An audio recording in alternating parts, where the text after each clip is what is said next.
Hello! Welcome to, I guess we're going to call it the Able Podcast for now. I don't know if that'll be its name forever, but we're a group of friends, and we've known each other since basically middle school, some of us before and some of us after, and now we're all in our 20s, and we yap all the time, and so we thought maybe we should record some of the things we yap and kind of do more like interview style, like one-on-one instead of like usually we're in like a big group call. Some of us actually have like pretty interesting things to say, so I don't know, we thought it'd be kind of fun to do like a podcast. I'm your host today. I don't know if I'll be your host every time, but I'm Sally. I went to undergrad at the University of Texas at Austin for music education. It's actually called Music Studies, but whatever. And now I'm at Appalachian State University studying music therapy. And so that's me. And today I am talking to Nick and Dylan about the Boy Scouts of America. Nick is born and raised in North Texas, graduated from Texas A&M University with a bachelor's in accounting and master's in finance. He will become a CPA in 2025 and currently works for a Big Four accounting firm as an auditor. Nick joined the Boy Scouts around the age of 11 and became an Eagle Scout before turning 16. Woohoo, Nick. And also, Dylan is here. Dylan did not give me a bio, so that's that on Dylan. Anyway, I hope that you enjoyed today's episode about the Woke Scouts of America. Hello! Hello, Nick. Hi. Hello, Dylan. Hey, what's up? We're going to talk about the Boy Scouts today. But first I have an opening question for you. I'll ask Nick first. Nick, what is your favorite book? My favorite book? Ooh, it's a really good question. Mm-hmm. So, I'm a really big fan of, like, Stephen King novels. Okay. So, stuff that's in, like, the horror genre, I'm, like, a really big fan of that. I think that the one that stood out the most to me is probably The Shining. I've read that book multiple times, and it's just really, really good. Nice and spooky. Mm-hmm. All right, Dylan, what's your favorite book? Mine's gonna be so nerdy, it's so lame. It's The Dawn of Everything by David Graeber. What is that? I really need to I need to read more of his stuff. David Graeber, he's a anthropologist. Okay. And basically The Dawn of Everything is him basically kind of talking about like the origins of kind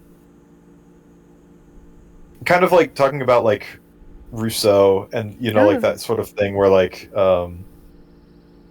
Rousseau's whole shtick, I guess. Mm-hmm. When I say shtick, but he had like that whole parable where he basically said that before like we were in like complex societies, there were just bands of hunter-gatherers, and they were all egalitarian, and then authoritarianism only came later. And it's basically them just kind of talking about that and kind of refuting it somewhat. Not like outright, but just kind of adding the context that there's more complexity to it than that, like kind of going into the origins of authoritarianism and all that kind of stuff. That is really super nerdy and embarrassing. Do you want to re-record and do it? No, that sounds really interesting. Maybe I'll put both of those on my Goodreads list. Leave my absolutely shitty explanation in. I've read a bunch of Stephen King books, but I do think The Shining is probably my favorite of all his stuff. But yeah, I mean, honorable mentions could go to like probably Misery and The Green Mile. Those are both also incredible. I didn't know The Green Mile was Stephen King. It is, yeah. It's kind of like, it's a bit different from the vibe of his other novels. Like, it does have some of the supernatural stuff going on with it, but it's a more like, obviously it is a really depressing story, but it's not as like obviously frightening. You know, it really does make you ponder a lot of. Yeah, the real horror is the humanity. Yeah, it's like racial injustice. Yeah, and all that. So it's a really prison really good industrial complex, all that kind of stuff. I have seen the movie. Yeah, yeah, that's great. Yeah, well, the movie's a very good adaptation of it, by the way. Oh. The book is pretty much what the movie is. Oh, Whereas The Shining, the movie is quite different. Mm-hmm. like, I guess if you want me to spoil stuff from it, just let me know. Because I'll mention something Give about us it. give us one spoiler from the Shining One novel. spoiler? Yeah. Like, so at the end of the movie, they have Jack basically freezing to death, like in the maze, in the hedge maze. In the book, the entire hotel basically blows up.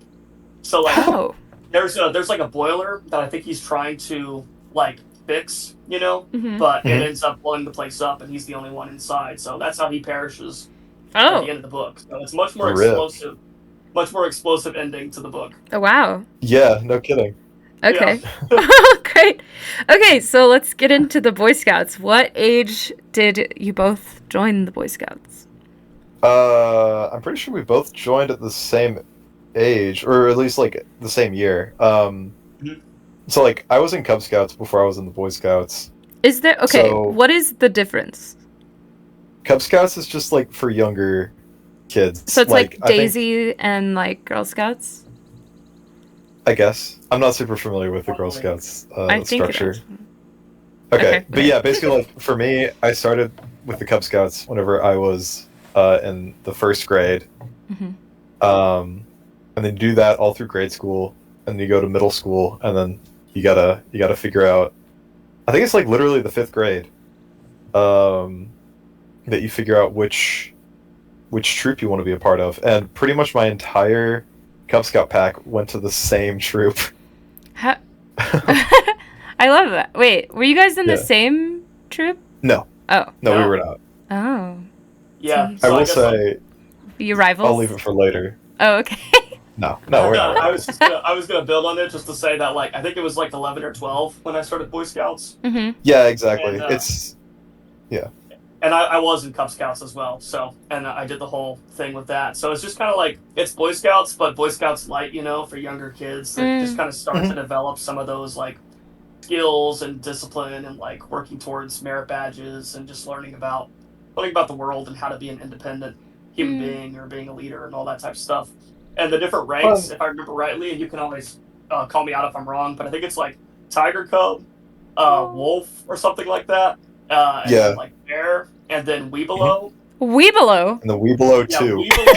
Weebelo 2 as well. But so you have to be a Weebelo twice, but you only get to be a wolf once. That's correct. But it stands for Will Be Loyal Scouts, so it's kind of cringe because like it goes through all the animals, like all the cool animals, and then it's just like, oh yeah, now you're a Weebelo. So, okay. Yeah. What the? I'm googling a Weebelo currently. Yeah, it's WEBELO, I think. Weebelo. Each of them has a hat and a handkerchief associated with it. So. That's true. Yeah, that's true. Yeah. Okay. Yeah, I think you got it in the right order too. I'm pretty sure you start out as a tiger, then move to a wolf, then a bear, and then Yeah, and to specify, it is a tiger cub. It's a tiger cub because like that's the lowest level, and so they kind of like emphasize that you're an absolute child. You know, okay, so perfect. A tiger cub than a tiger. Okay. So I mean. I'm trying to think of like a key events that we might have done in Cub Scouts that like kind of defines what it's like. But I mean, most of it like we had a Halloween costume competition one time. Oh, that's fun. What were you? I was Cad Bane from Star Wars: The Clone Wars, the animated series. Okay. Which I actually ended up winning. I ended up winning the contest, but the adults thought that I was dressed as Freddy Krueger from Nightmare on Elm Street. So it's hilarious because when they announced the winner, they just said like Freddy Krueger, and all the kids are looking around like, "Who is Freddy Krueger?" You know, like we're all young and innocent. We don't know about like the slasher films and everything. And then they had to like specify that it was me, and I was just this Cad Bane, Star Wars: The Clone Wars. So it was a pretty dope costume. I'm not gonna lie. I love that. Yeah, sounds like it. Yeah, like most of what I can remember from Cub Scouts was really just like we'd go on campouts maybe twice a year. Like we'd do like definitely one in the winter, but then I can't remember when the other one would have been. But there's 2 of them. And then other than that, it was basically just a whole lot of like Pinewood derbies. Yes. Can you explain? I know what a Pinewood Derby is, but can you explain for the listeners? Yeah, so a Pinewood Derby is basically where they give you basically just a block of wood and like some fixings for wheels. And the piece of wood is probably about like, I don't know, like maybe a foot max. What would you say, Nick? Like, I think that's pretty accurate. Yeah, it's like about a foot, maybe like 10 inches. So it's not like any it's not longer than huge. that, I would say. Yeah. Yeah, like it's basically big enough to like where once you whittle it down to the size of, you know, the actual car you're gonna make out of it. Surprise, that's what you do with it. It's you can basically hold it in one hand. But yeah, basically, you know, everyone and their dad gets together, and you have like I don't remember how much time, but it's probably like about a month or so to whittle down your piece of wood into a car, attach the tires and all that stuff, add weights. Yeah. I have to say something because like in my troop or whatever they call the Cub Scouts, because I don't think it's troop, I think it's like pack or something. Yeah, I'm pretty sure it's a pack. So in my pack, I feel like that whole thing was just a big competition between the adults, like between the fathers and their woodworking skills. No, that's the impression that I get from it. Yeah, because they were the ones like making the cars, like they were in their garage at their workbench, like whittling down the wood. We would be the ones. Like all the kids were the ones who would just get like the bulk of the material, like and then all the actual like craftsmanship, that was all the dads. 100%. And there'd always be like an engineer dad that would like win every single year. Like, they just like knew how to make it the most aerodynamic, and like they had the best woodworking skills. But like a lot of the stuff in programs like that, it feels like it really is just an opportunity for the adults to compete to like make the best thing and prove that they are the superior father at woodworking. Oh god. Yeah, I mean, like, especially at that age, you know, you're a bit too young to really be learning like survival skills. Like, obviously they do teach you stuff. Yeah. But like most of what the Cub Scouts is just kind of a social club. You know, that's pretty much the entirety of it. I do have another brief story that's a little bit unrelated, but it is part of Cub Scouts. So that's like So basically there was one day in Cub Scouts where they brought in like a American Red Cross teacher, instructor, or whatever, to kind of like show us the video and talk about first aid type things. Yeah. And so it's stuff like cuts and scrapes or like a burn or whatever. But there was one scene where like there was a dramatization of like a child getting burned, like whenever they were like I think they were like cleaning a bowl or something in the sink and the water was really hot. But the way, like, the suddenness of when they got burned was so funny to me. Because, like, they also made a high-pitched scream that was like... Oh! and so, like, they make that noise, and then, like, the hand just jerks away. And I thought it was the funniest shit I'd ever seen at the time.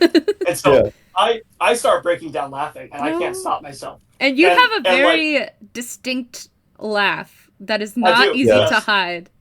Yeah, I was trying to, this was actually at a time when my laugh was, like, not high-pitched. It was, like, I would just start wheezing and go silent. Like, basically not being able to breathe. I don't remember a time when your laugh hasn't been high-pitched. Oh. And I've known you since, like, 3rd grade. No, trust me. There was a time that it used to be just, like, silent, like, my face would turn red. So I don't remember exactly what it sounded like. Many moons ago. But I'm really good at, like, replaying something that's funny in my head and then laughing about it, like, ages later. And so, like, it's hard for me to really pick something out of my brain. But the reason why this is kind of funny is because this Red Cross instructor ends up taking me to, like, another room. Okay. And I swear to God that they basically threatened to, like, break my foot. What? They basically said would you still be laughing if I stomped on your foot right now? What? Okay, I see what they were doing there. That's a bit different. Basically saying they weren't threatening you. They were trying to give you a lesson in empathy. Yeah, but like that was basically the goal was saying like you're laughing at the pain of somebody else, but I was laughing at the pain of an actor being really silly in their portrayal of a burn. I also think the pain of other people is very funny. So sometimes, for sure. Somebody actually getting honestly, especially whenever it's... No, I'm not going to say that. What? I mean, I've also laughed at CPR. I do think the videos of, like, you know, there's occasionally, like, a video where, like, a kid, like, hurts themselves in a very comical fashion. Yeah. Those That's kind of go funny. hard. It's pretty funny. Yeah, I mean, I remember, like, also there was like a CPR video that we watched in 6th grade or something like that, and Mhm. like, there's this guy at a place that looks like it's a CC's Pizza, and he's like on the phone talking really angrily, and then like all of a sudden he just goes like, "Oh, my heart," and he's like falls out of his chair, and I thought that was hilarious too. So I'm sorry, but I think that first aid and like CPR videos with the actors are just like the funniest thing. But I Mm. was a bit amazed that this like American Red Cross person like threatened to stomp on my foot. I was like, This okay. is so incredibly off topic, but have y'all seen like those Chinese workplace safety videos? No. They're incredible. It's I have no good way of describing them right It's just now. very incredible. But Okay. but they're like basically like they're all animated and it's just like various like Oh, different that sounds so incidents that good. have happened in workplaces. Oh man. And you know, once you actually think about the fact that like that was a real person that happened to, that sucks. But th- they're insane. Like they're crazy. Like holy shit. They have some just wild workplace incident videos. That sounds I like love that. that would be such a good, like, I don't know, next movie night. Yeah, I mean, Patchy can tell you about it better than I can. Oh, She's the one who she has literally such good introduced me taste. to it. Okay, but Yes. Boy Scouts, Boy Scouts. Yeah, Yes. yeah. Okay. So basically, you know, yes. you do that. Also, pack on Pinewood Derbies real quick. Mhm. There is also, it's not just like which car is the fastest. Oh. Like obviously Is that's there the like main thing. there's a fan favorite, like Yes, exactly. general effects? It's style. Yeah, it's style and also speed, Okay. form and function, Yeah, I forgot if about you that. will. That is a thing. Like the main contest was the speed, but like there was Mhm. also a side thing for like which car looked the coolest. Hmm. So you Yeah. could have one that looked the coolest and was like not aerodynamic at all, and so like they could still win something. That's kind of cool. Also, specifically, if your dad was inclined, you could submit two. Whoa. So Like yeah, two so you cars, could just have like one built for speed and the other one built for style. Oh. Nice. Yeah. Did either of Yeah. you ever win? I got so incredibly fucking close by last year, You don't sound but bitter then the about it. wheel fucking broke. No. The wheel broke. I literally had that shit in the bag. It was I so think I was top 3 at frustrating. one time. I think I was top 3 at one time because like Oh. me and another guy tied for third. And what was crazy is that like this shouldn't even statistically be possible, but I think that we tied down to like a thousandth of a second. Whoa. Oh, that's And crazy. so they were just like, okay, well, I guess we have 2 third place winners because like how is that even possible? Yeah, So, a photo finish, if you will. Wow. pretty much, Uh, yeah. Did So you that was a weird place, I think. did you want to join the Boy Scouts? Were you like begging your parents to like join the I Boy wasn't Scouts? begging my parents, Were you just but I like, wanted to. oh, I want to do it? Yeah, no, I wanted to do it for sure. For me, my dad had been involved with that whenever he was growing up, and like his dad was involved in it too. And so it just kind of like I was just kind of like led into that, and it was a good way to like learn new skills and develop a relationship with your parents and things like that. And but he was involved in the Cub Scout pack, and then also he was the Scout Master at the Boy Scout troop. Scout Master? So That's yeah, what which they is call like it. Yeah, the that lead is what they call them. Oh, yeah, the wow. lead adult of the troop. Yeah. No, like there's like a whole the leadership of any troop. This is more for Boy Scouts. I don't really know about this for Cub Scouts, but like the leadership organization of any troop is actually highly standardized. Like it's pretty much the same wherever you go. And like the only major differences are if the troop is going to be boy led or adult led. Mhm. Oh. But like still like the organization structure is the same. It's just who's making the decisions specifically at campouts and stuff like that. Mhm. Yeah, that's the only major difference. Yeah, And that's actually something where Nick and I have a diversity of experience here because if I remember right, Nick, your troop was a parent-led one, right? Mostly, yeah, I would say because like we definitely had a major say in like which months would have which camp out and that kind of thing. Mhm. But otherwise, like the actual like planning of the camp out, that was on the adults. Like they picked out where we were going, and they basically guided the activities. So I definitely wouldn't say that we were like a mostly boy-led troop. I think that there was like a lot more adult input in my troop than yours. Right. And like with a boy-led troop, it's basically like, especially once you're at the campgrounds, like the boys basically they set the pace. We make all the decisions about stuff like that. Pretty much all the adults do is just make sure that no one gets. I mean,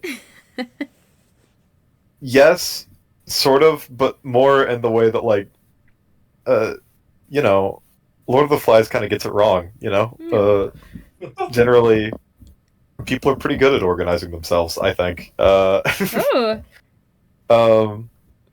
that your experience in your Boy Scout troop? Yeah, I mean, you know, obviously it is like a whole bunch of like 13 to like 12 to like 18-year-olds basically. So you have a wide range of people with very different wants and motivations, you know.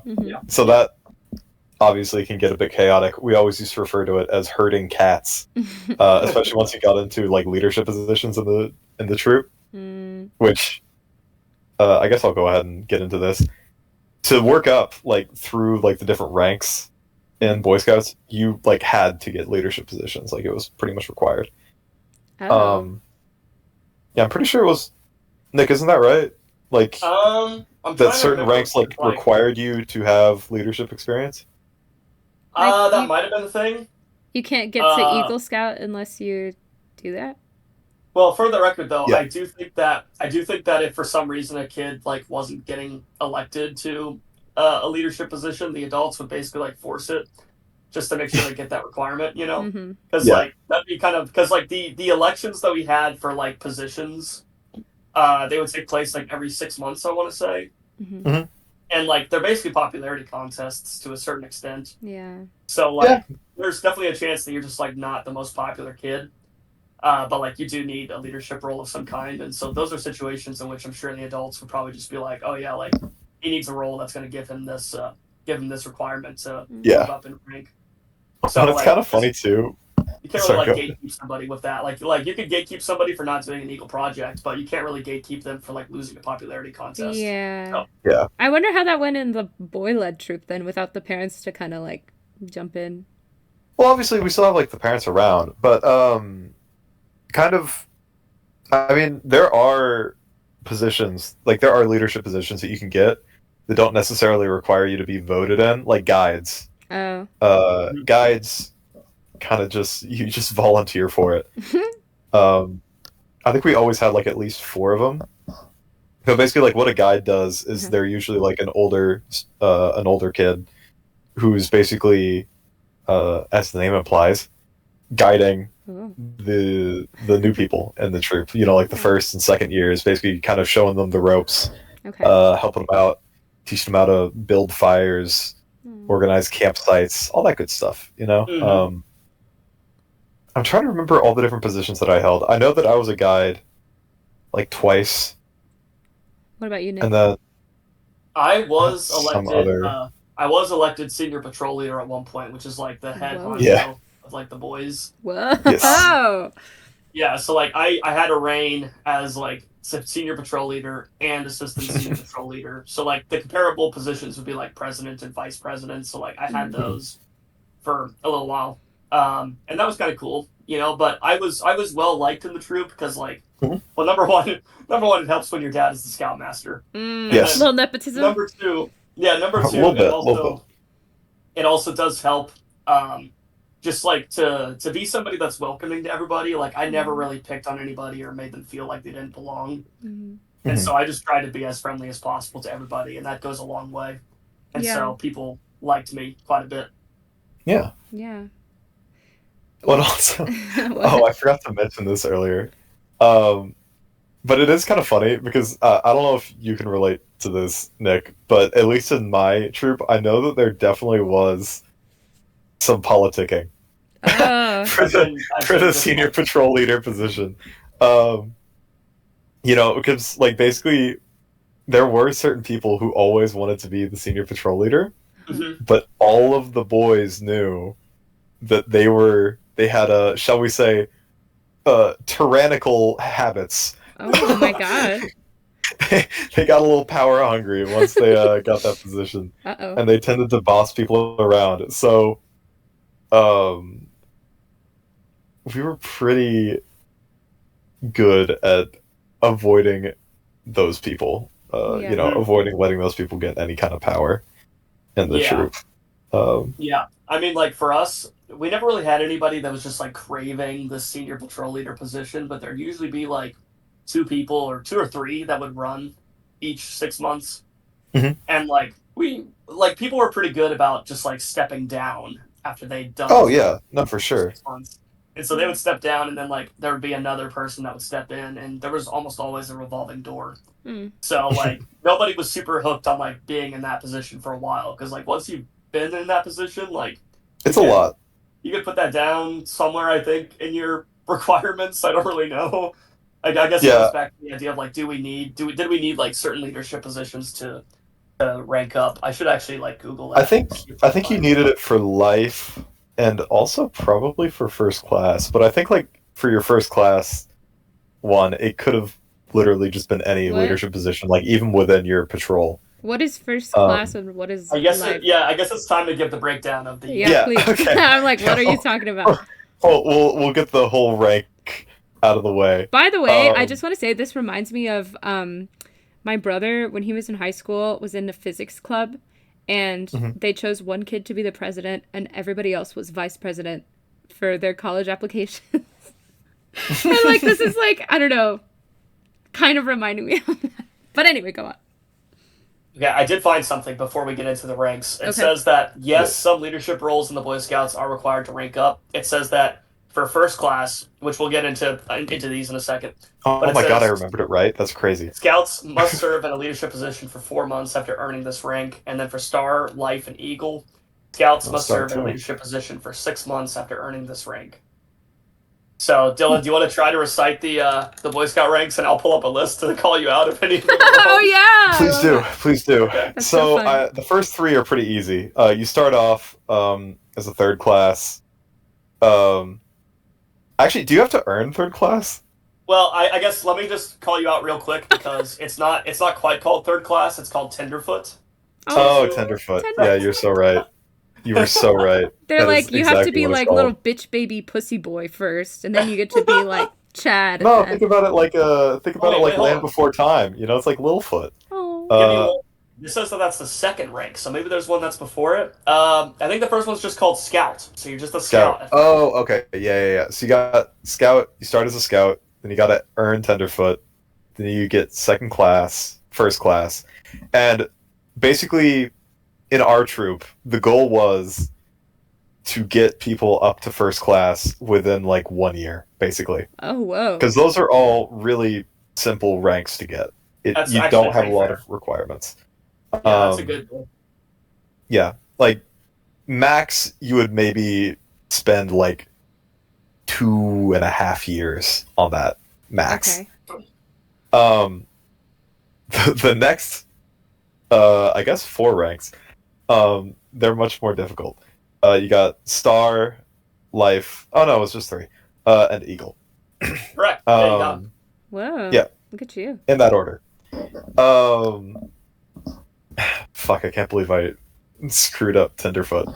Whatever. No, that's fine. But anyway, yeah, typically each of those 3 ranks, Star, Life, and Tenderfoot, will take you, like, at least a year on, like, just getting, like, that specific rank. That's true. And then Eagle takes, like, a long time, right? Yeah, I mean... Yeah, it depends. Yeah, it does depend, that's true. Like, there are some people, and I should also specify this, that you have to become an Eagle Scout before you turn 18, or else it closes, and you can't become an Eagle Scout. Oh my god. So, like, we've had people that, like, are basically becoming an Eagle the day before they turn 18. Oh my god. Which is insane. And then, like, for me, I think I was like... I actually did get it pretty close down to the wire as well. I think I was either 15 or I just turned 16 when I got wow. it. You were like... Jesus Christ. You got it squared away. I was like, I'm getting that over with, for sure. I'm pretty sure I was 15, because it was the beginning of the fall 2016 when I got Eagle Scout, when I did my Eagle Board of Review, which was like the exit interview, basically. Oh. It's so interesting that you got it that early, especially since you don't have like any of the how should I put this? Like the Boy Scout vibe. Well, there's like a very specific type of person that gets their Eagle. Please describe They either this. turn out one of two ways. Okay. All right? Yes. In my experience. Okay. You either turn out to be like someone who joins the army. Okay. Oh my god. Or you turn into like a hippie. Okay. That's it. Okay, I kind of understand exactly what you mean, actually. I kind of can envision both of these Eagle Scouts. Yes, like those are the only two types of people who get Eagle. And weirdly enough, Nick, I think you are the only person who's gotten Eagle who doesn't fit that. Do you have your Eagle Scout, Dylan? Yeah. Yeah, I got my Eagle. Which one are you? Are you Army or hippie? I'm definitely hippie, for sure. I mean, I was literally just talking about how my favorite book is anarchist literature. Yeah. Yeah. I mean, I was just going to mention that it's like, my dad is somebody that like was a huge guiding force in like getting me to Eagle that quickly. So like there was always somebody there to kind of like hold me accountable and make sure that I was working towards it. And it also helped that I really didn't have like any other extracurriculars to do. And so like this was my focus outside of school. So I didn't have like band or sports or anything like that. So I just got to do this. Yeah, I'll use that as my excuse for why it took me till 18 to get Eagle. I'll take that. I'll take that cop out. So, and for the Eagle Scout, you have to do an 80-hour project, right? And it has to have like a lasting impact or something. Yeah, because that was the same for the exact hour Girl Scout requirement. That wording is a little bit... that's, like, really precise. Is that actually what they say, like an 80-hour project? I don't know why I just feel like that's what it is. That's just what I have in my head. Because I remember for Girl Scout Gold Award, it was something like that. Which I didn't get, by the way. I chose not to. So I'll kind of give you the rundown on, like, what the range of like, an Eagle Scout project can be. Okay. So the easiest one, at least... amongst our troop, was people that would go and put the little stickers on the storm drains to say like no dumping. Oh, what? Oh, that's one that I never even heard of. That's crazy. No, like people would do that, and like I think my dad ended up basically outlawing that as a project because it was too easy. That's such bullshit. Like you just had to know which storm drains like in the area and get approval from the city to like go and put the stickers on there, and boom, that was the project. So then like. The tougher ones are like anytime you're building something like birdhouses or a fence, things like that. Yeah. And then there's ones that are just like big outdoor like landscaping type projects, which is what I did. And then like for Dylan, your case was like painting parking lot lines. So but for a charitable organization. Yeah, it's like for a charitable organization of some kind. So it's supposed to better society in one way or another. But basically, the easiest you could do is probably the good old stickers on the storm drains, and the hardest. I mean, hardest. I guess that is so fucking insane. That genuinely, it doesn't. I don't have a good reason, but it makes me angry. No, it should make you angry because like it's supposed to be like something that makes a real legitimate difference in the community and actually takes a pretty good amount of effort. Like this says that. It should take at least 100 hours of actual work, and there's no chance that would. Yeah, I actually, now that you mention it, I remember that we had to log like all of our hours working on it. And to be fair, I think included in that 100 hours, you can have stuff like you planning for it. You know, it doesn't have to be 100 hours of labor. I don't think. Right. Yeah, but yeah, I mean, you do have to sync. It is a pretty hefty time investment. And it's 100? It does say at least 100, but I don't know if that's a requirement or like a recommendation. So I better like look up the. I think our troop. I think for our troop we had it as a requirement. Okay. I mean, it sounds like it's like at least. But again, like those 100 hours, it could also just be like planning and stuff like that. You know. Thinking about it. What's funny is that just to refute that a little bit, but I do think there is some rule bending going on. It does say that the 100 hours of actual work should not include planning, writing, or meeting time. But I think that everybody records that in some way. Yeah, so, how are you gonna like? I know. Yeah, I feel like it'd be impossible to get 100 hours of just painting parking spots. Yeah, I don't know. I think we definitely got. It definitely was a minute. I don't think we got 100 hours though. Yeah, let me take a look at I'm trying to pull up an official rule book on this and see. Did you do it as a troop? Or are we talking like 100? No. So like basically the whole point of it. It's like a personal project. It's to get. Yeah, it's to get like whoever is trying to get their eagle is supposed to be a leadership experience. Mm-hmm. Like a whole bunch of what Scouts is supposed to do is to make you a better leader. Mm-hmm. Basically, it's supposed to give people outdoorsy skills, and as I said, give them leadership skills. Do you think?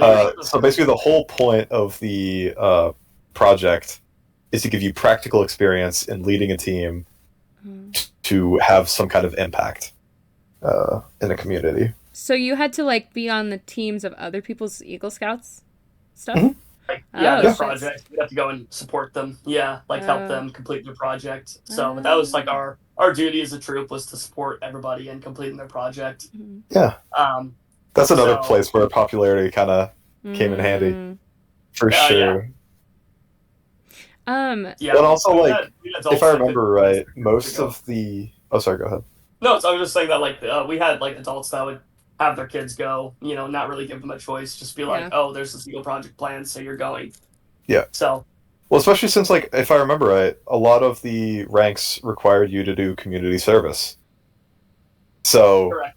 That counts as community service. Oh, okay. I see. Yeah, that was a great way to there's like a kind of bit of symbiotic relationship. That's interesting, because I know that the Girl Scout one is, like, you do, like, by yourself, I think. But go on. Wow. Yeah. Yeah, one quick thing is that I pulled up the official workbook for the Eagle Scout project. It says there are no required minimum hours for a project. No one may tell you how many hours must be spent on it. And it says that they do collect information on the hours worked on, but there is no, like... Yeah, because I remember doing that. Yeah. Oh, so it's like there's no requirement, but it's like they're probably not going to approve of it if you just did something like... They'll fucking judge the fuck out of you. Well, apparently... also because you do have to go before, like, a council, and, like... Yeah, it's like a whole thing. Like, you have to go before, like, a group of people and be like, hi, I think I should get my eagle, please. And they're like, and like, no. you have to describe what you did for your project, what you've learned over the years, all that kind of stuff.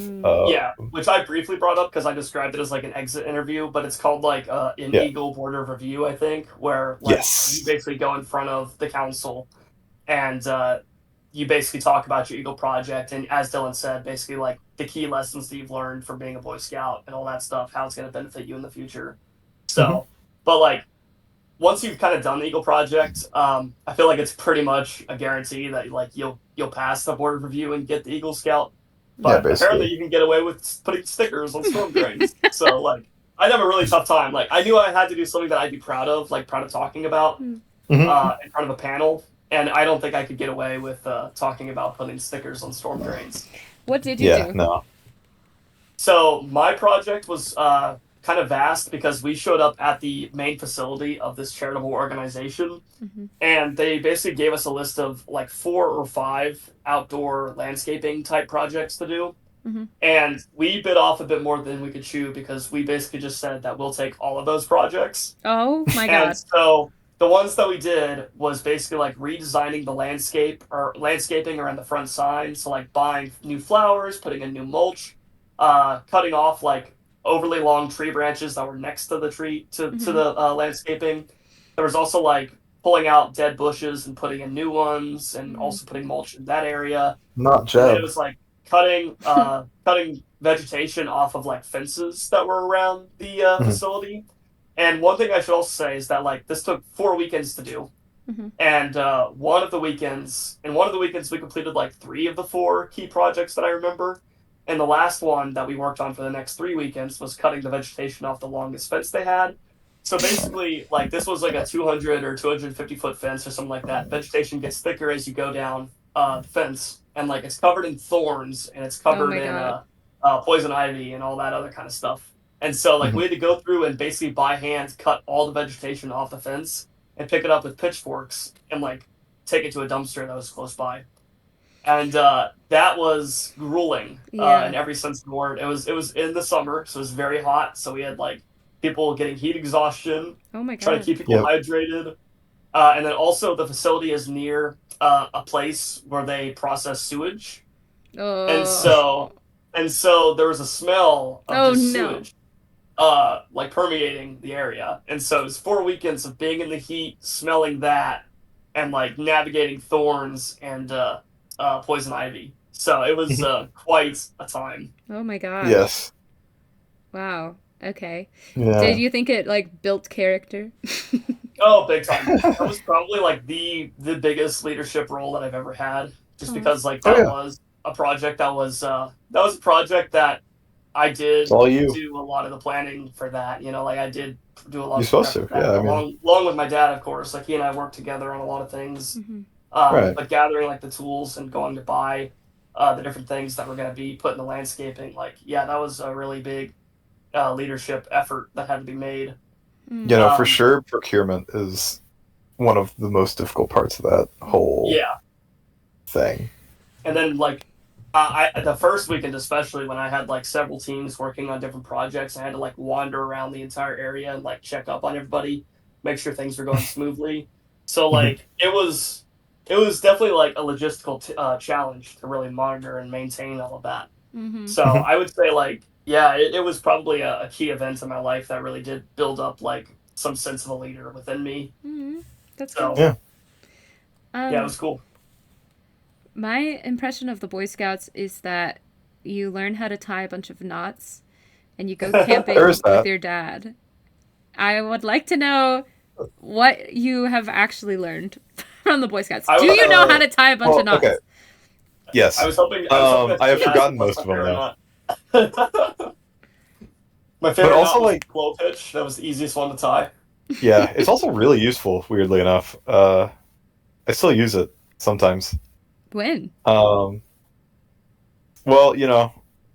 as we were talking about before the podcast, anytime you go sailing, I mean, that, like, clove hitches are used constantly, just because it's such a simple yet strong knot.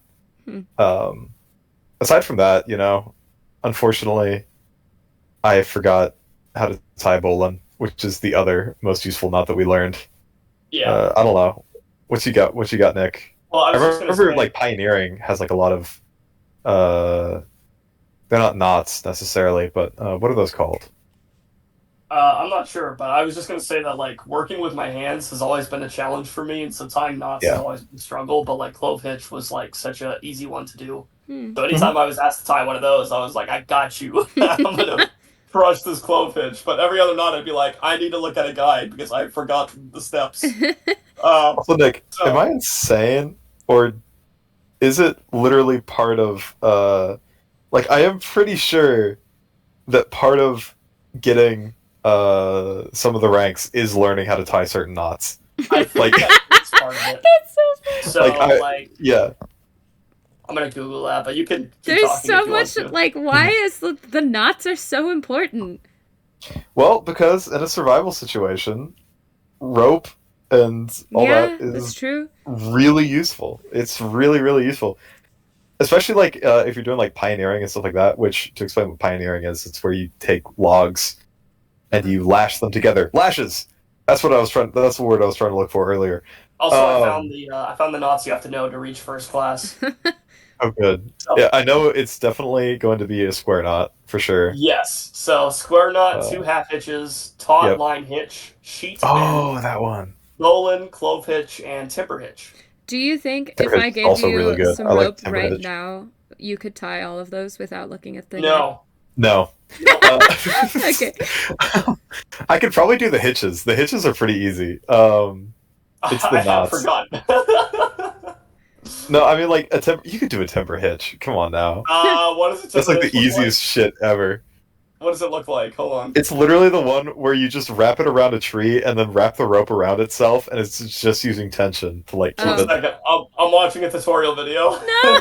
Yeah. Okay, what else did you learn in the Boy Scouts besides tying knots? I guess like Tying how to. Can you start a fire from just sticks? Yeah. No, definitely. Not just a stick. But yeah, they teach you how to build fires and stuff like that. Yeah. You're gonna want matches to be able to actually like set off the fire, or at least a flint and steel. I could definitely use a flint and steel to light a fire for sure. Yeah, we always thought people were so cool if they could use the flint and steel to like light a proper fire. So like that's a nice little tool to have. Oh yeah. But matches were the favorite for sure for starting the fire, or we would just cheat and use one of the like propane lighters or whatever. Yeah. So. Honestly, my favorite method is seal wool and a D battery. Oh god. Okay. No, it works so good. Basically, you have to have this type of D battery where like both the positive and negative are on the same side. Okay. But what you do is you use the steel wool as kindling, and you put it at the bottom of whatever kind of fire you're making. And you basically just press the battery into the steel wool, and it basically it overcomes the resistance of the wire, and it ignites. It's so good. That's very interesting. I would also. I am wondering about the level of homoeroticness in the Boy Scouts. Earlier, whenever Nick was talking about like having an interesting story, one came to mind for me as well. I figure that's like kind of a common thing. Like I feel like I don't know.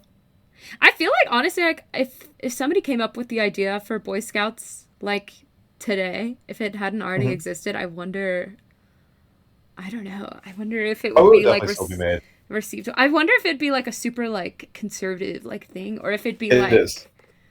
Well, to be clear, it's meant to be. Okay. It's supposed to be conservative, like Hondo P. In my opinion. What do you mean? Like, is it? It's supposed to instill patriotism and all that. Like. Oh. Yeah, like you can tell. It gives like, those vibes for sure. Yeah, no, it's meant to do two things. Well, three things. Two of which I alluded to earlier: give people survival skills and leadership skills. Mm-hmm. But then also, it kind of it's supposed to make you like the perfect American, basically. You know, like instill patriotic fervor. Generally, they want you to believe in a god. Oh. They definitely have one that they prefer that you believe in.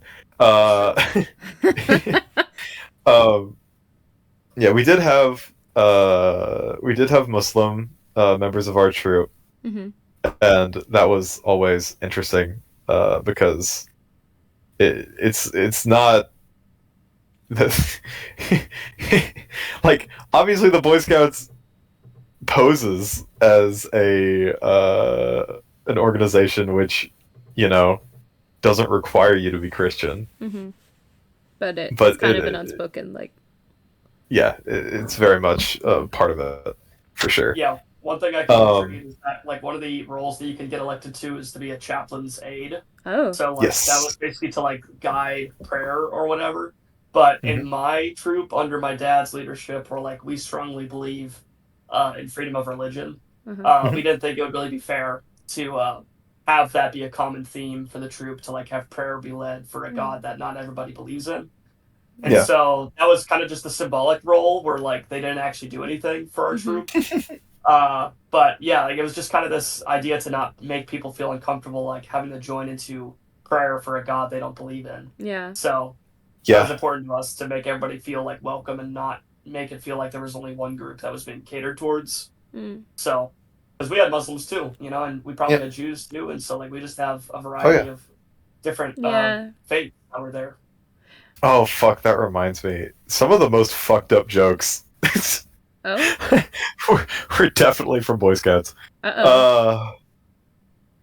Some ones that I still tell today, like, but yeah, no, there are definitely some jokes that people would tell in Boy Scouts that I would not repeat. Oh, I can Nowadays. imagine, like, I don't know, a group of boys alone, like, I don't know, Hmm. in this program where they're like becoming the perfect American. I can imagine some like shitty things being said. Well, Oh, for I'm sure. curious. I'm curious if Dylan, if to go back to the whole idea of like homoerotic stories, like was there Yeah, anything in yeah, your group please. that came up My because of favorite it? one, my favorite one for sure was someone had the bright idea to play strip poker No! Oh, Oh my okay. god. How Okay. far do they go? down to a sock. Oh, really? So like, Oh! so Wait, so they underwear still got. had the sock on? They took everything else off? And then... Well, no, the Oh. sock went in a very specific place. Oh my god! Oh, I understand now. Okay, okay. Yeah. Wow. Oh my Yeah, god. So, wait. So they put a sock on before the game started because they knew that if it got down to that. I don't remember logistically how it Okay. worked out like that, but Wow. I Okay. do remember that. What did That's the everybody memories else I have. get down to? Hmm? Did you participate? I was playing, yeah, I just didn't lose. Okay. Okay. Wow. I would Yeah. not have been bold enough to do that kind of thing. I don't think we ever had anything go that far. Besides, well, I mean, like this goes to the story that I kind of referenced before the podcast started, which Mm, is basically we had an incident where there was a kid that allegedly allegedly. allegedly spit on his elbow and proceeded to masturbate with his elbow, which I find really impressive to What? be That's honest. pretty What? impressive. Wait, I'm wait, not gonna lie. I wait, gotta, wait. you gotta respect that. But No You way. gotta but respect that shit. So, but that's like there was at least one witness, but probably at least two as well. What? But this kid proceeded to get bullied out of the troop, In the which tent, straight I jorking it do not. by it. Yeah, Let's for the just record, Whoa. say. Okay. Wait. I do Wait. not. Wait. Yeah, So for the the record, I do not inside condone. of the Yep, elbow, I assume. Okay, and it was like at a camp out. this is Yeah, out of camp out. So He's there's like like in other his kids tent. in the tent. I believe that this was a presumably. case where there were two tents that were basically connected because, like, sometimes they would set up tents in a way where, like, Interesting. you basically had them like set up where one of the doors like exited into the entrance of the door of Oh the yeah, next yeah, tent. You could kind of have Yeah, like a tent where it was like a duplex, and yeah. so like, yeah. I but think we did that a couple times as well. but I think that this kid was like in one of those sides of the tent, and I don't really know exactly how the story goes and like when somebody either walked in on that or noticed it going on. But Oh, so is it like the it middle of was the night or something? I think it was at night. I don't know if it was like necessarily the middle of the night. But basically that story spread pretty quick. I It can was And 7 imagine. p.m. on a and brisk fall day. yeah, the kid did end up basically getting bullied out of the out of the Oh troop, my which like god. I don't condone bullying. Like I was never one to take part in the bullying. Because as I Mhm. said, I was the kind of guy that wanted to make everybody feel like welcome and accepted and that they belonged. But like, I definitely wasn't gonna like make a play to stop the bullying of Yeah, somebody that did like indecent exposure yeah. and engaged in that kind of act like in public, And so I just kind Yeah. of let that run its course, and he ended up exiting the troop. And I think there might have been like a whole there was like a whole there was almost like a bit of an investigation, like with the adults, like asking Wait, Oh. kids, what? just like asking people, like the adults asking the kids, like, what they knew, because like following that whole incident at night, there was like some kind of altercation between the kids Oh. where they did actively bully him. And I think there was Mm. this whole like mission just to find out like why the bullying why the bullying was happening and who was involved and all that kind of stuff. And so nothing ever really came of that, like disciplinary wise, I think, for anybody. But there was Yeah. like just this whole push to be like, what the hell happened that led to this, where all of a sudden we got a kid that's leaving the troop. Where were you? Um, I was just in my tent doing my own Did thing, you so I have didn't like even your know own this little was princess happening. tent like you were He was in the other he was on the other Yeah, side of the duplex. He was no, he was I'm sure I spitting at his was with elbow. somebody. Yeah, I'm sure that was with like somebody in a different tent, but like I had no idea this happened until like the next day. And it actually no, Oh. it took me some time to find out like the whole story Mhm. with like Mhm. the elbow and everything, because like all I knew, at the time was that the next day there was like a bullying incident going on, and I didn't really know why. And so, yeah, but that was probably the most insane and like graphic incident that we had. Honestly, Dylan, it's not that crazy. I don't know that. Did you ever I don't have know. like? To me, that's not crazy. Did you ever have like an incident where there was like a fight or? Oh, dude, yeah. Like that. Really? Yeah. No, like several times actually. Were you ever in one? No. Not outside of like verbal confrontations, I guess. Ooh. That there were plenty of those, but no, like for whatever reason, our troop, we got like two of these kids who had just been ping-ponging between various different troops, because I guess just because of terminology that I know now, I'm assuming they probably had like some kind of like ODD or something like that. Mm-hmm. But ODD? basically, Do you mean ADD?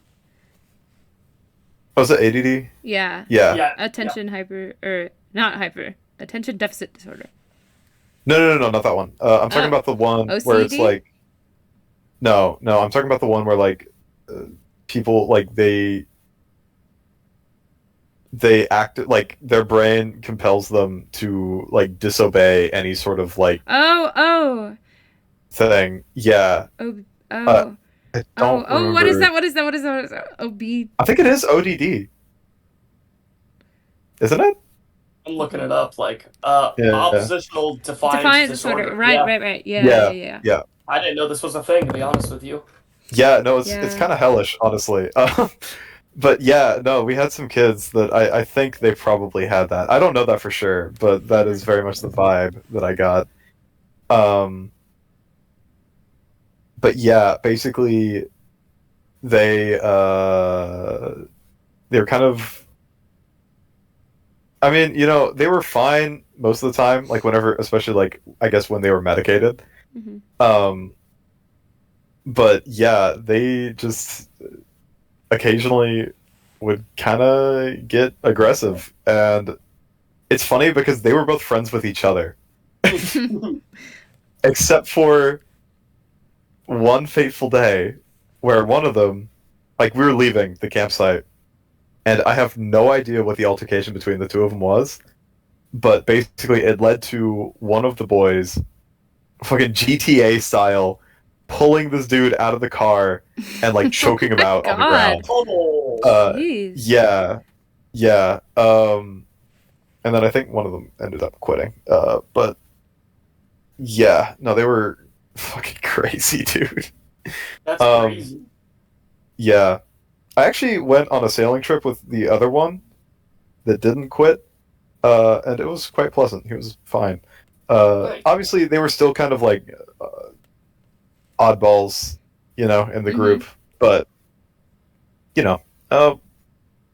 weren't always shitty, I guess, is what I'm trying to say.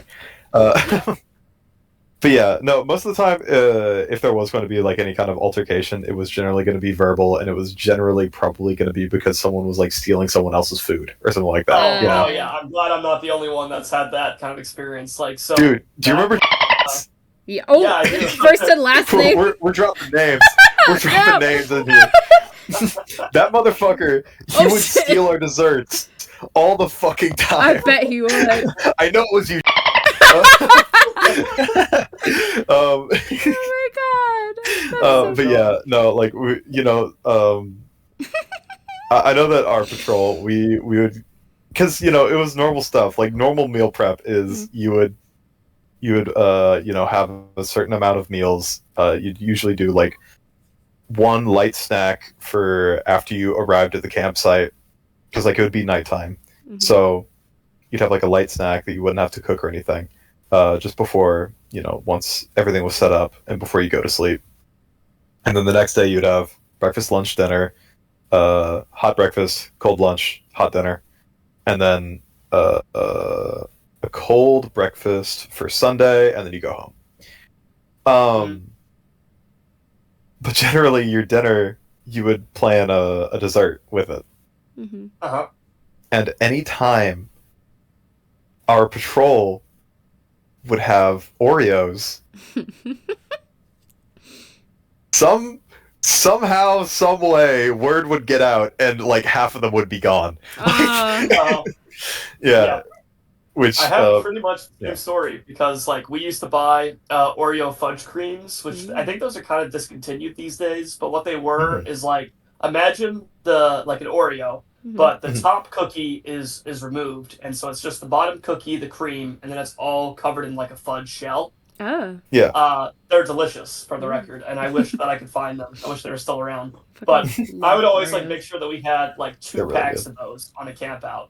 Because like I usually played a pretty major role in planning the meals, and that was like always a staple for me. It was like, we're gonna have 2 packs of the Oreo fudge creams, but that was like a really common thing to get stolen. Like all of a sudden there would be so many cookies just gone, and that was a pain in the neck. And there was really not much you could do about it unless you're just like constantly monitoring that. But like, why would you? But, exactly. Yeah.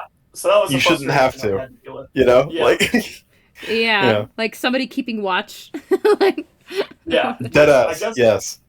I guess this is also a good time to bring in the fact that within a troop there are multiple patrols, and so the kids are separated into separate patrols, and each patrol plans their own like meals and stuff like that.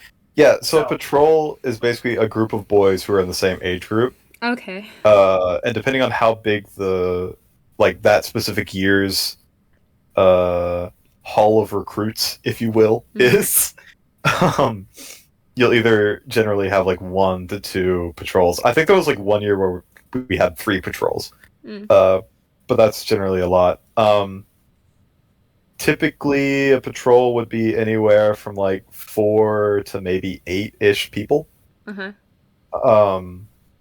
you have like 1 patrol leader, and then everyone else is just members. You know, they're just boys, just guys being dudes. Just the boys.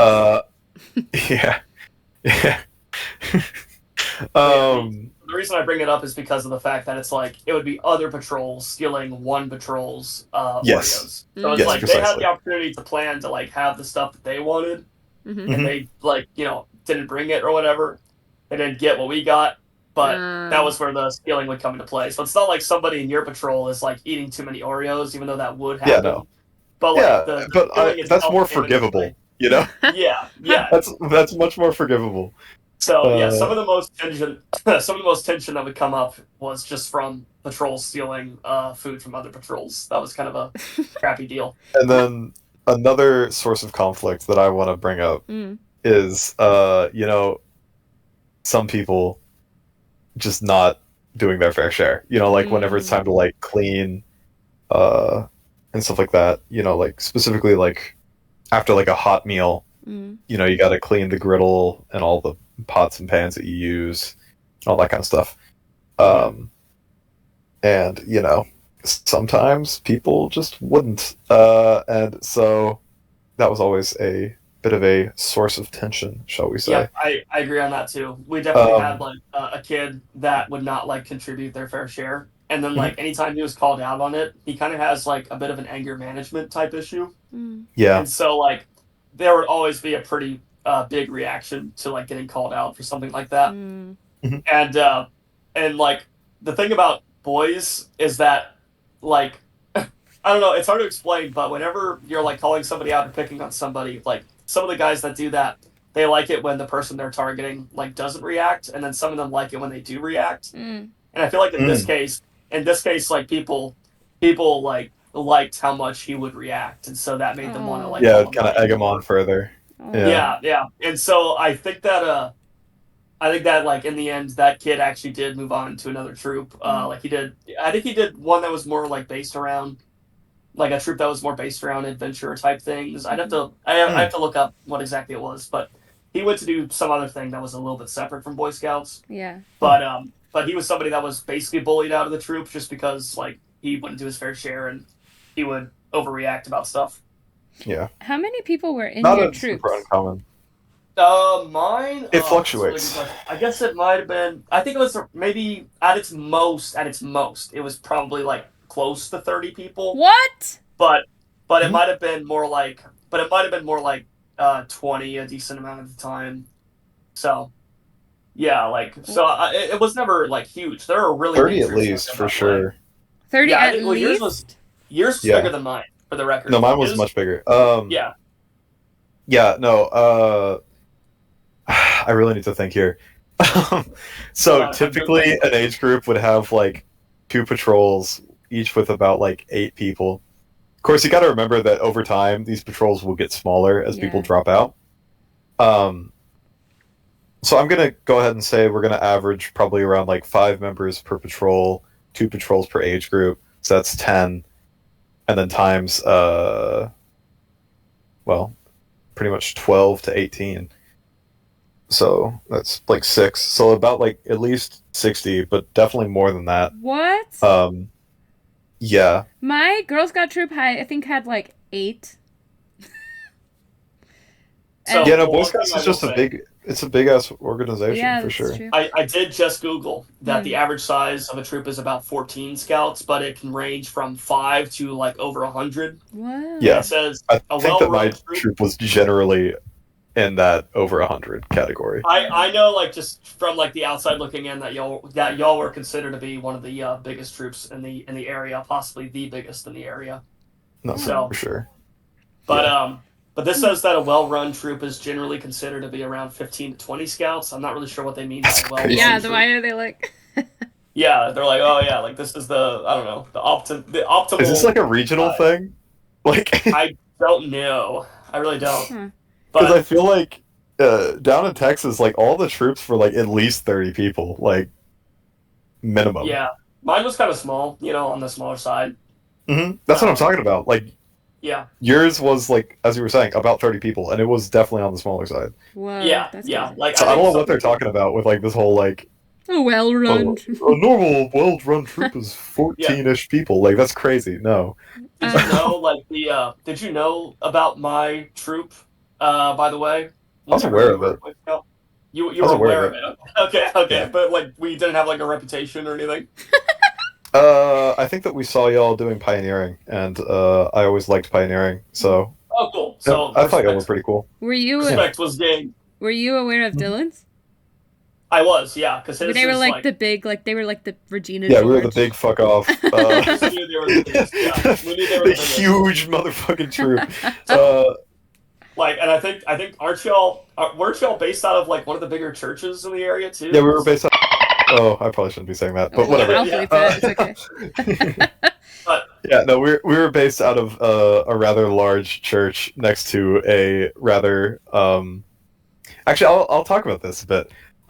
So funding is obviously a pretty important thing Yeah. for Boy Scouts. Where most troops are self-funded. Mm-hmm. It's not like there's like a huge moneyed interest funding it.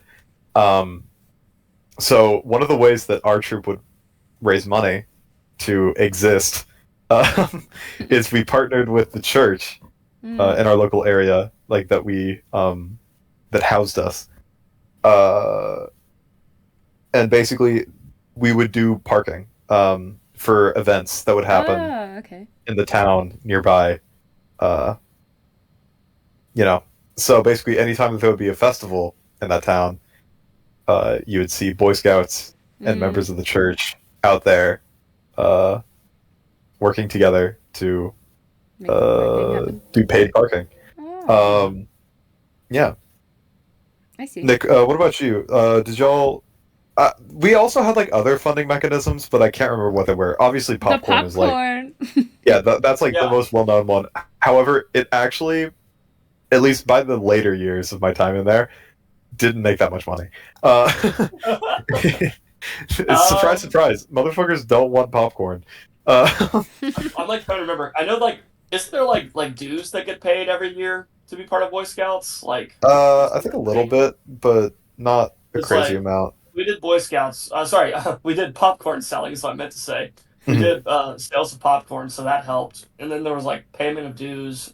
And I'm trying to remember like how else we might have raised money, because like, man, what other stuff did we do that was like dedicated towards fundraising? That might be something I have to look into later. Honestly, your dues might have been covering it, because I don't think we really had dues necessarily. Like obviously, like ours were kind of big. your parents would have to pay for certain campouts, like specifically with like summer camp and like high adventure stuff. Yeah, I think that was it. It was just it was mainly the parents' money that kept Interesting. the troop running. I think Yeah, that's what it was. A big part of our troop was definitely getting funding. You know, like ensuring that like we had the funding to maintain ourselves. Okay, yeah, because I don't think that we had that same dues structure, especially since like because we were such a big troop, there definitely were members who were not super well off financially. Okay, yeah, I think your structure was different than ours because ours had to have been mostly parent funded. That's interesting. So wait, did y'all still do popcorn sales then? Yeah. Oh yeah, we did popcorn sales, but I always hated that. Okay. That was one thing I was gonna like bring up at some point. Is just that I don't like. How do I say this? I don't like selling things that I see flaws in, and like I find the price of Boy Scout popcorn to be insane. Like I know that it is a donation. It is crazy. It's a donation to like the Boy Scouts, and sometimes there's like a fraction that goes to the military or whatever. But like in the end, you're paying like $20 for like a few bags of popcorn. Yeah. And that is so like wrong to me. And so But again, you're donating. It's for a cause. Like it's not like they're just like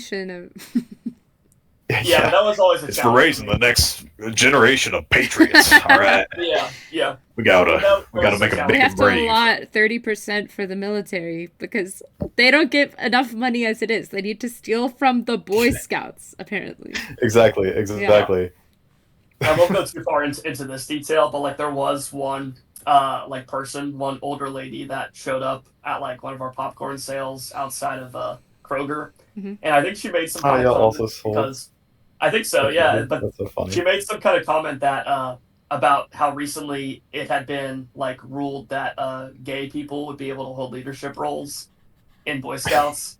And so, like, she made some kind of... I'm pretty sure it was just a don't ask, don't tell thing before. Well, yeah. Well, she basically, like, made a comment where she was, like, not happy with, like, the direction the Boy Scouts were going, but she was still going to, like, buy and basically donate to us. Okay. And I was just kind of like, I was like, I'm a 13-year-old kid, okay? And, like, I really don't care about your political beliefs and, like, the direction this book is going. So, but I just thought that was a really weird thing for her to say. That is weird. Just should have been like, you know what, lady? I think I'm gonna go suck a dick right now. All right. Do you know what happens in those tents? Yeah. You're like. I should have told her the strip poker story. Yeah. Let's. Okay, wait. Speaking of the direction of the Boy Scouts, do either of you have any opinions? Yeah, there's an elephant in the room that we have yet to address. Yeah, the girls being allowed. Yeah, it's no longer the Boy Scouts. It's the Scouts now. Yeah. Yeah, that literally happened the year after I left. That's right. I was one of the last real ones. All right, back when men were men. All right. Yeah. But no, I think it's a good thing. Actually, one of my good friends, his dad was he continued to be the scoutmaster, following both of us aging out. So he kind of oversaw a lot of that, like the integration and all that. And it's really interesting. Apparently, the girls have a much... Like, they're just better at getting eagle. Like, they have less time, so that makes sense. Like, why they're so on it. But, yeah, apparently, like, the girls are just absolutely fucking it up, getting eagle. Like, I can kind of see that. I feel like, in general, like... Well, we know that, like, girls mature a little bit faster, like, especially, like, middle school. So I could see that, like, a 13-year-old girl has her shit together a little bit more than... the boy. Yeah, that was going to be my point, is that I think that's the reason why, because girls do mature quicker, and boys, like, they're honestly insane for a very long time. Girls also have something to prove, especially if they're joining, like, a historically, like, male-led thing. Yeah. Like, they kind of have, like, you know, something to prove. Yeah, no, for sure. It's like, basically my point was going to be, like, I am fully in support of, like, Boy Scouts becoming Scouting USA and, like, being accepting of girls and everything. Yeah, I like the woke Scouts. there's a lot of super valuable skills that are like in Boy Scouts, and I think that girls, if they're interested, should have the opportunity to do that. But like to 100%. Your point, Sally, it is such a I just used your name, but I don't know if that's a big deal. That's okay. I mean, your name is fine. Yeah. We've been using yours. Yeah, that's true. That's true. But basically, the reason why I say that is just because, like to your point, is that it's such a historically male thing that it's kind of tough to foster that integration and have them not feel like outcasts or whatever. Yeah. So, because like I have no experience being in a troop that has girls in it, but I'd really be curious to see how easy it is for them to like fit into that whole group. So like my only so far it's been working great from what I've heard. That's good. Yeah, because like my only concern is just them feeling like they don't belong, you know, because I feel like they do belong there, and the skills that they can learn are really, really good. And for sure. Great leadership opportunity. And so I hope that the troops that they join are accepting of them. So do you think equal opportunity integration is really important to a successful society. Yeah. Do you think it affects the Girl Scouts? Oh. Well, it's interesting because, whenever like I first heard that the Boy Scouts were going to be integrating, I kind of just figured that the Girl Scouts would, we'd just meld them together. Yeah, but no, the Girl Scouts don't want to. They're very much of the mind that they want to continue with their own thing. I will say, like, we did not learn like the knot tying and like all that. Like, the Girl Scouts was like different. Like, well, and also from what I've heard, camping is less. Yes, camping. It's more like glamping in the Girl Scouts. Yeah, well, I didn't ever go camping in the Girl Scouts. I remember distinctly, like, a few of us wanted to go camping, but most of the troop didn't, and so we just never went. And we would do like other stuff, I guess. Which I think, like, maybe if I was a kid, like, I would have joined the Scouts of America because I was like more interested in like camping and like that stuff. Yeah, but I think like there were girls that wanted to do the like, I guess, the more traditionally feminine things that we were learning in the Girl Scouts. Yeah. Yeah, I was gonna say, like, I don't think it necessarily hurts it because I think they might actually attract like two different audiences. I think they do, definitely. Programs are different, so it's like there'll be girls that want to do more of like the feminine learning, and then ones that kind of want to learn more about like what the Boy Scouts do, like what they learn. Yeah. I'm not necessarily saying it's better. I'm just saying it's different, And so I think that I'll do a hot take real quick. Want to do Girl Scouts and some want to do the Boy Scout program. I do feel like the Girl Scouts is kind of sexist. It's crazy. I agree. I think it's kind of wild that they're just like, no, we must protect these feminine. Well, it wasn't all like, I don't know, learning to whatever. Like, we definitely did like leadership stuff or whatever, but we weren't learning like survival and like outdoorsy stuff. It was like, I don't know, we were doing like projects for like school and stuff. Like, I don't know how to even I don't even remember what we did. Mostly we just dicked around, to be honest. I don't know, the vibe that I got was very much that it's kind of like a thing of like socializing girls into kind of being like the ideal like sort of. I don't think it wasn't really, at least in my troop, kind of thing, or what? Like in my troop, it wasn't really like that. Like, we were doing more like, I don't know. It was really fun. It was like, I don't remember like anything useful that we did. All I remember was like going to, because I got to go to the other middle school after schools, which was like important to me because I had a crush on a boy at that middle school. So I like got to go there like every 2 weeks. And never run into him, but always like hang out with the How girlies. did you develop a crush on this boy that you didn't go to school with? Actually, through Girl Scouts, because, well, okay, we had gone to elementary school together, and then you both know who this is, and okay, interesting. Anyway, like at Girl Scouts camp, I was dared to like play MFK with like three like boys from the other middle school who I like had gone to elementary school with. Honestly, Nick, you might have been in that little thing, but I chose this certain boy to marry or whatever, and then I got dared to like text him or whatever, and then I don't know, whatever. It's stupid, but I would like go over there. Oh, thank you for doing the meme. I know. I had to like go over to the middle school and like literally I remember we would sit in like the choir room or something like that, and we would just like do like random like a lot of like kind of like job stuff, like personality tests, like those weird crank tests to be like, you should be a scientist or whatever, like your style of learning is blah blah blah, like that sort of thing. But I think that's just because like that's what the moms like wanted us to do in our group. But I want to like get in a couple more questions because I feel like we should kind of wrap it up. But okay, would you make your children join the Scouts of America? I wouldn't make them, but I think they would probably enjoy it.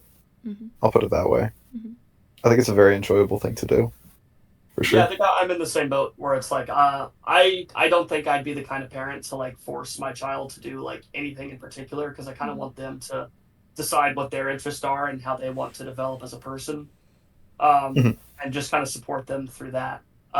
So like I will definitely explain my experience with it, and I would consider having them start it, but if they're not vibing with it, then I would probably just be like, that's okay, like, we'll pull you out of that and try something else. So, but I guess maybe I would take them to like an initial set of meetings and kind of gauge their interest and see if it's something they'd like to continue. So I guess maybe the long story short is just like kind of introduce them to it and then get a gauge and then pull them out if that's what they decide. So definitely not like forcing. Yeah, no, for sure. If you had a kid that like was really into it, would you be like the scoutmaster or whatever? What is it, the Grand Wizard? No, it's the scoutmaster. No, I would not. It's a lot of work, and I don't want to do that. Yeah. Like my dad had the benefit of being a pilot at American Airlines, and he got to basically like create his own schedule, and he was basically gone like 3 days a week and home for 4 days a week. And so he was able to like have a span of days where he was actually able to lead that and be a leader for the troop. Whereas like my job, I kind of work a standard 9 to 5. And so I'm all like 5 days of the week, I'm occupied. And so I only have the weekend to actually do things. And I definitely don't think that that's like enough full days to be able to lead that in a way that actually is productive for the troop. I see.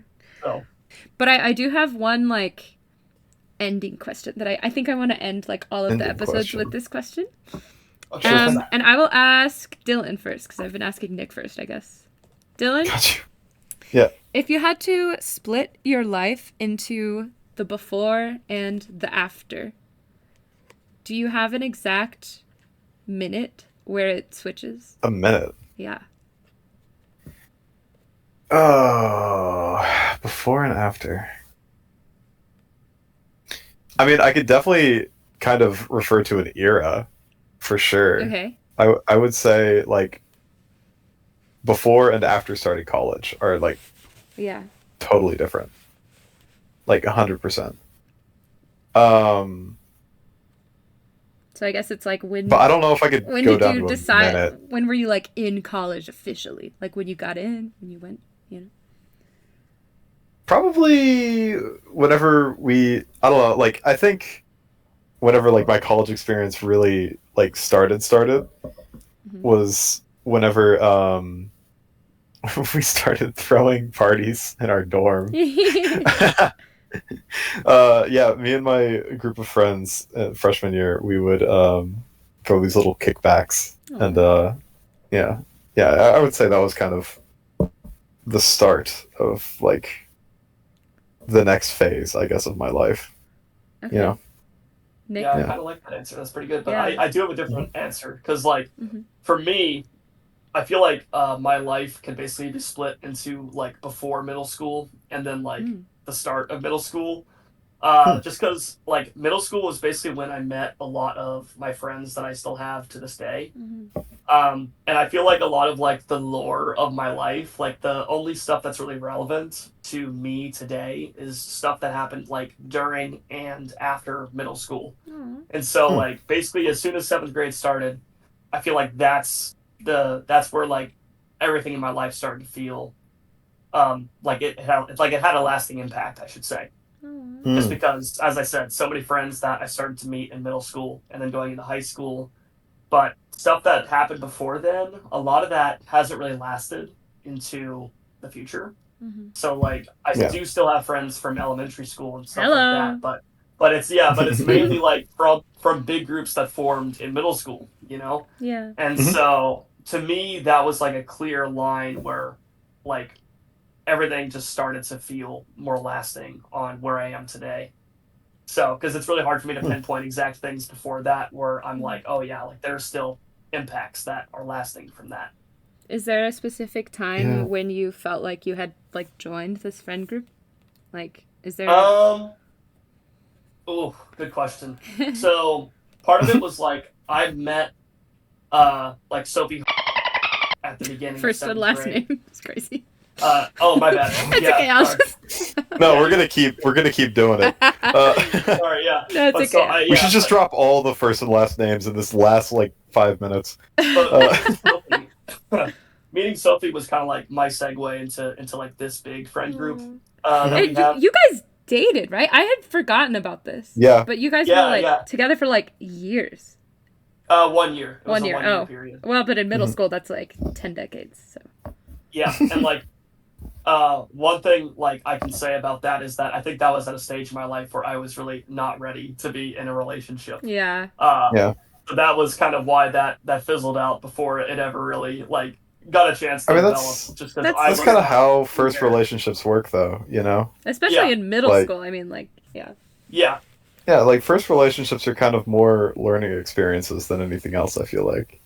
Yeah, but I was really bad at like communicating what I was comfortable with doing at that age. And no, for sure, I was the same way. Eventually, it just became like a difference of like what the expectations were for what it was supposed to be, and I was having a hard time transitioning from being like a friend to being a boyfriend, and so that was a challenge for me. And so, but yeah, like we did date for about a year, and then that stopped.